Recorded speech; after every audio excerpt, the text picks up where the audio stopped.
Donc tu dois cultiver ta femme. Quand j'ai rencontré ma femme, comme je revenais à elle, ma femme, après qu'on s'est marié, je découvre que c'est une femme qui a une voix incroyable. J'ai dit, mais tu vas chanter? Elle dit, oh non, si c'est pour faire les chœurs. J'ai dit, tu vas chanter. Elle a un chant et demi, paf, la voix est cassée. Mais j'avais vu en elle une adoratrice. Et les gens se plaignent, non, pourquoi est-ce qu'elle chante? Sa voix se casse. J'ai dit, j'aime sa voix qui se casse. Je promets une voix cassée qui amène la présence de Dieu, qu'une grosse voix, il n'y a pas de présence.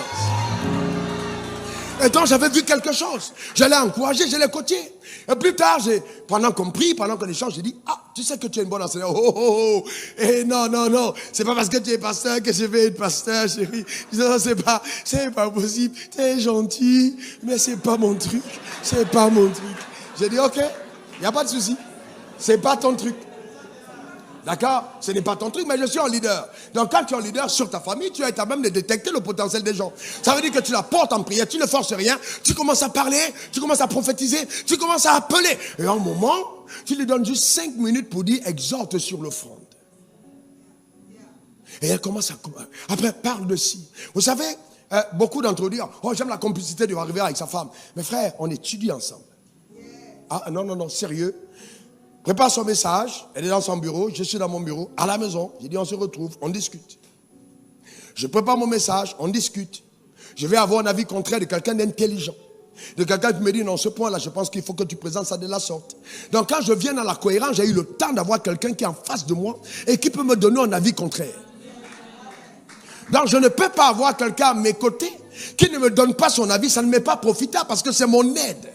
Je dois tirer le meilleur qu'elle a en elle pour aider à accomplir la vision que j'ai. Donc je ne suis pas en insécurité par ma femme. Ma femme a fait les études d'expertise comptable. J'aime son intelligence, j'aime sa manière d'être. Et quand elle a commencé à enseigner, j'ai vu qu'elle voulait faire comme moi. J'ai dit, calme-toi chérie. Moi-même je prie pour être comme toi. Tu es tellement douce. Alléluia.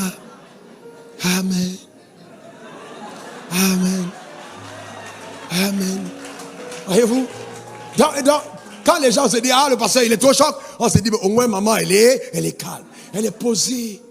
Et puis les gens ont commencé à me dire, non, je préfère quand c'est elle qui enseigne. Vous ne vous inquiétez pas, elle va enseigner. Elle va enseigner. Amen. Parce que quand toi tu viens là, c'est boum, boum, boum, boum, boum. Ouais, à un certain moment, il faut quand même que... Vous savez, les enfants, même dans une maison, à un moment, ils passent le temps avec leur maman. La maman est patiente. Quand elle enseigne, elle prend un point. Souvent, j'ai envie de dire, mais continue. Elle s'arrête. Et puis elle calme. Elle marche. J'ai dit, c'est fort. Elle revient sur le point, elle continue. D'accord? Mais quand j'ai vu ça une fois, deux fois, j'ai dit, c'est ton appel, c'est ta grâce. Vas-y dedans. Oui, cultiver. Qu'est-ce que ça fait? Ça fait que vous donnez à votre femme le goût de vivre. Vous voyez, parce que manger, c'est lassant. Porter des habits, c'est lassant. Mettre les mèches, c'est lassant. Avoir des cheveux, c'est pour ça que j'ai les coiffures tout le temps. Parce que les choses naturelles, ça lasse. Mais ce qui comble, ce sont les choses spirituelles. Donc quand vous amenez votre femme à cette dimension, elle est